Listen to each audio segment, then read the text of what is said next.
Bref, j'ai quitté Windows. Enfin, pendant 3 semaines. J'ai tenté l'expérience Chromebook et comment vous dire? C'est nul! On en parle tout de suite. Eh bien, bonjour à tous et à toutes et bienvenue dans cette nouvelle vidéo TMJ aux commandes. Aujourd'hui, je vais vous parler de ça.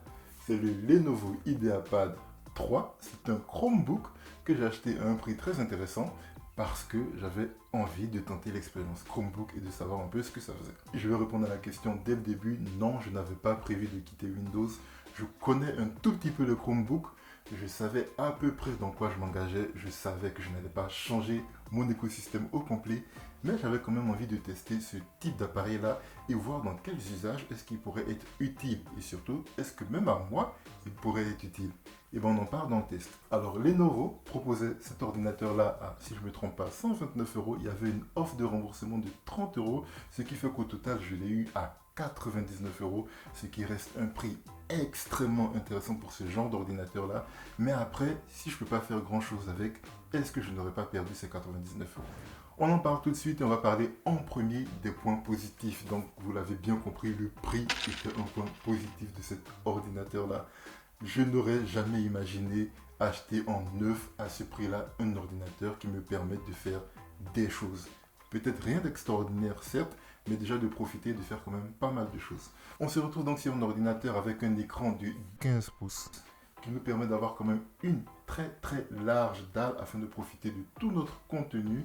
On aura également sur le clavier quelque chose d'assez sympathique avec le numpad, quelque chose que je trouve très intéressant. On aura sur le côté un port USB-C, un port USB-A, un port micro SD, un port jack, et de l'autre côté, on va se retrouver avec un autre port USB, un port HDMI et le port Kensington qui nous permet de verrouiller l'appareil. Au niveau du châssis, on est sur quelque chose d'entièrement plastique.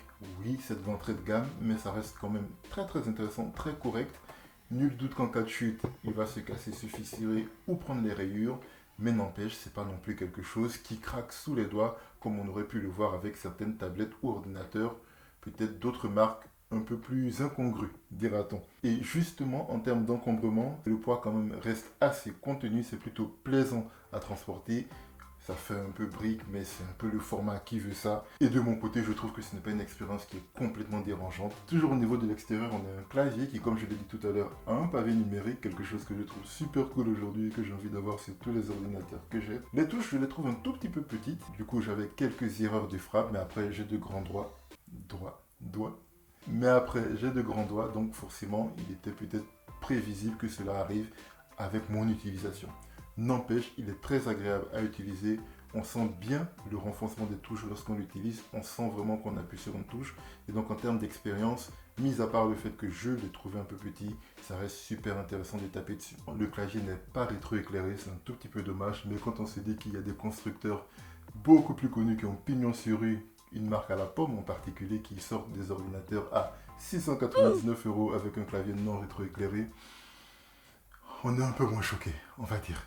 Au niveau de l'écran, c'est là qu'on va constater les premiers endroits où des économies ont été faites. 1920 x 1080, à la limite, personnellement, moi, ça ne me dérange pas. Par contre, le plus gros problème qu'on a, c'est par rapport aux angles de vision. Si on n'est pas en face de l'appareil, les couleurs vont paraître délavées, vont paraître un peu plus ternes, un peu moins chatoyantes, ce qui va rendre l'expérience un peu moins agréable, surtout si on l'utilise pour regarder par exemple des vidéos avec quelqu'un à côté comme son partenaire.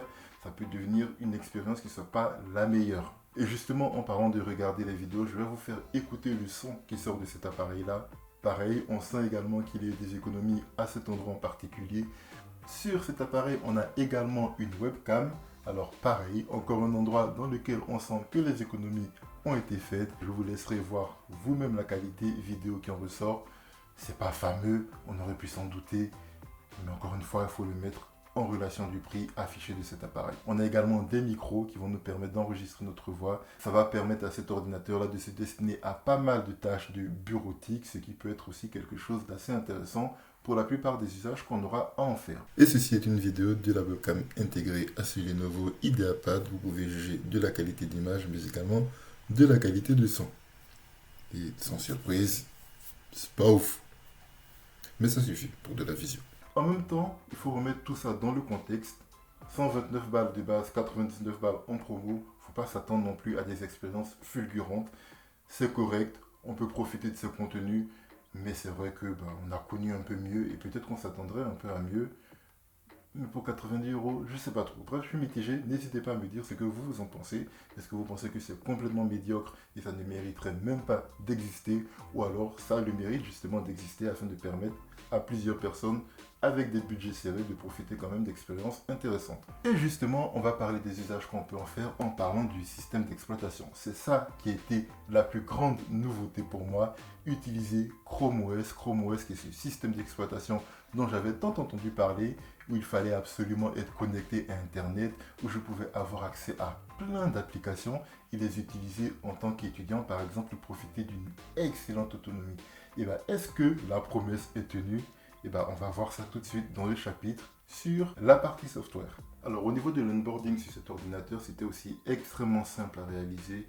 Comme avec la plupart des ordinateurs, au premier démarrage, on va devoir créer un compte ou rattacher son compte à quelque chose et laisser l'ordinateur faire ses mises à jour.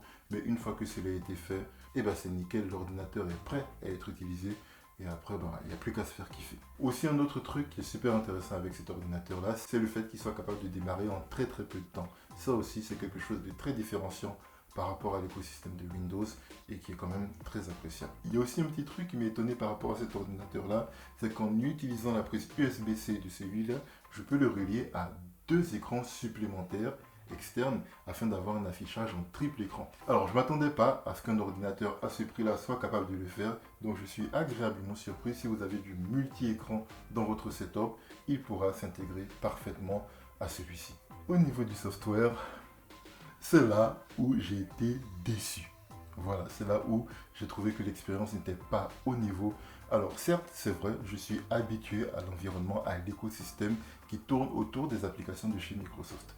Donc la première des choses que j'ai voulu faire, c'est installer les applications que je connais sur cet appareil afin de pouvoir profiter de toutes les applications auxquelles j'ai déjà droit. Par exemple, sur mon smartphone qui tourne sur Android. Et bien, quelle ne fut ma surprise de me rendre compte qu'il y a des applications qui sont disponibles sur Android qui ne sont pas compatibles avec un Chromebook. Or, de ce que je sais, Chromebook, ça vient de chez Google. Android vient de chez Google également. Il y a un pont entre les deux qui pourrait permettre de passer de l'un à l'autre. Et bien, la bascule n'est pas totalement faite. En tout cas, pas aujourd'hui, au moment où moi j'ai testé cet appareil-là. Une application comme Loop, par exemple, qui est une application qui permet de faire du suivi de projet un peu comme ce qu'on fait avec Notion, est compatible avec mon smartphone, avec ma tablette, mais pas avec un Chromebook. Et donc si j'ai envie de pouvoir gérer mes projets, qu'est-ce que je suis obligé de faire? De passer par le navigateur afin d'avoir accès à l'application. J'ai constaté également la même chose avec la suite Office, donc les applications Word, Excel et PowerPoint. Pareil, ne sont pas disponibles sur Chromebook. Je suis obligé, encore une fois, de passer par le navigateur pour pouvoir avoir accès à Office en ligne, par exemple. Et ça, j'ai trouvé ça un tout petit peu dommage, parce que ça veut dire que si on est habitué à utiliser des applications de l'environnement Microsoft, il y a des chances que peut-être tout cela ne soit pas compatible avec un Chromebook. Et ça, c'est ce que moi j'ai constaté par rapport à mon utilisation. Mais j'imagine que d'autres personnes avec des utilisations différentes auront également beaucoup de mal à passer de leurs applications disponibles sur Windows ou alors sur Android vers un ordinateur de ce type-là. Et c'est là où je trouve que le bas blesse un peu. Parce que oui, je me suis donc dit, bon, je n'ai pas la possibilité d'utiliser ma gestion de projet avec ce PC, pas de problème, je passe par le navigateur. Je n'ai pas la possibilité de faire du traitement de texte, ce genre de choses, pas de problème, je passe par le navigateur. Et est arrivé le moment où je voulais utiliser le navigateur que j'utilise de façon habituelle, qui est le navigateur de Microsoft, qui lui non plus ne fonctionne pas, ou plutôt, il est tellement lent qu'on n'a pas envie de l'utiliser. Il s'ouvre très très lentement, il crache de temps en temps à l'utilisation, et du coup, pour cela, j'ai simplement basculé tout sur Chrome. Et là, je me suis senti un tout petit peu revif. Effectivement, quand j'utilise l'application Chrome, donc l'application de Google pour la navigation, c'est extrêmement fluide, c'est plutôt sympa. Et je me dis que pour un ordinateur à ce prix-là, j'ai une expérience qui est plus que correcte. Il n'y a pas beaucoup de lenteur, il n'y a pas beaucoup de plantage, il n'y a pas beaucoup de ce genre de choses-là. Et c'est vraiment super intéressant de naviguer là-dessus avec cet ordinateur-là. Et je me suis aussi permis d'utiliser donc les applications Office de chez Google, donc Sheet, et je ne sais plus trop le nom des autres. Et pareil, l'expérience était aussi agréable, l'expérience était sympathique, l'expérience était correcte. Et j'en suis venu à la conclusion que si cet ordinateur se veut être intéressant, il va l'être surtout pour les personnes qui sont déjà dans l'écosystème de Google. Donc si vous avez une adresse Gmail par exemple, si vous utilisez déjà le navigateur Chrome, si vous utilisez déjà Doc, Sheet et toutes les applications qui sont dans la suite Office de chez Google, je pense que là pour le coup vous ne serez pas dépaysé et vous vous retrouverez directement dans votre environnement, celui que vous fréquentez d'habitude. Et c'est aussi dans ces endroits-là qu'on va vraiment voir qu'il y a très peu de différence entre les applications smartphone et les applications qui sont disponibles sur Chromebook, justement. Encore une fois, c'est dans ce que j'ai pu tester. Lorsque j'utilise le Gmail, par exemple, de mon smartphone sous Android, j'ai sensiblement la même expérience avec ce Chromebook-là. Et c'est aussi pour ça que j'ai beaucoup de mal à comprendre pourquoi des choses sont compatibles et fonctionnent bien dans une bonne ambiance avec mon smartphone. Et sur cet ordinateur-là, je n'y retrouve pas la même expérience. Alors, je vais parler également d'applications créatives. J'utilise des applications pour faire du traitement photo, mais également pour faire du montage vidéo. Alors, en ce qui concerne le montage vidéo, quand je ne mets pas beaucoup d'argent dans ce genre d'ordinateur, je n'essaye même pas. Donc, je pense que c'est vraiment pas fait pour ça. Pour du montage photo, on a les outils de base de Google qui nous permettent de faire des petites modifications sur les photos.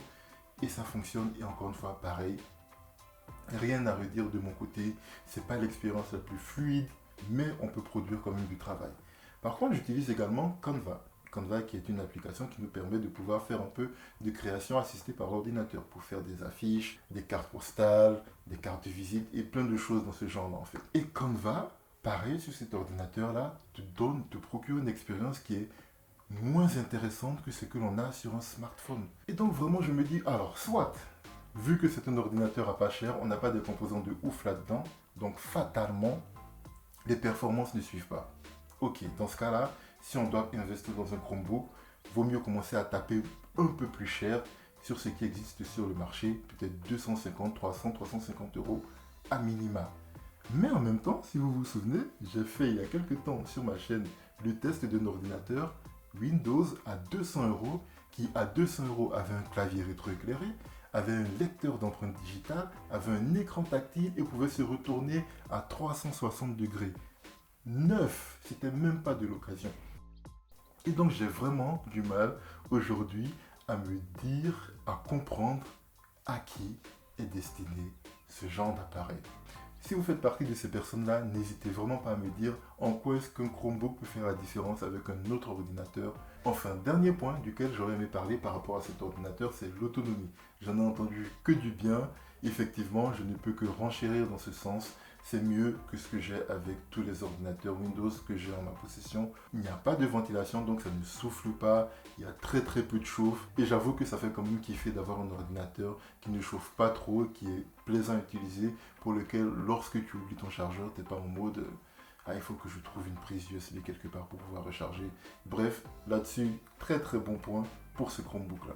Bref, qu'est-ce qu'on peut dire sur ce Chromebook de chez Lenovo pour la conclusion? En ce qui me concerne, je trouve que c'est pas vraiment un ordinateur. Il y a beaucoup trop de choses que je n'arrive pas forcément à faire tourner, que j'utilise de façon habituelle au quotidien. Donc j'ai un peu une réserve par rapport à ça. C'est pas vraiment non plus comme une tablette Android parce que les applications que justement je fais tourner sur des tablettes Android ne tournent pas dessus. Donc je trouve que l'ordinateur a un peu le cul entre deux chaises. Il n'est pas vraiment bon dans un sens, mais pas non plus dans l'autre en fait. Et du coup, pour ma part, je suis mitigé et je ne recommanderais pas ce type d'ordinateur, particulièrement si vous êtes en dehors de l'écosystème des applications de Google.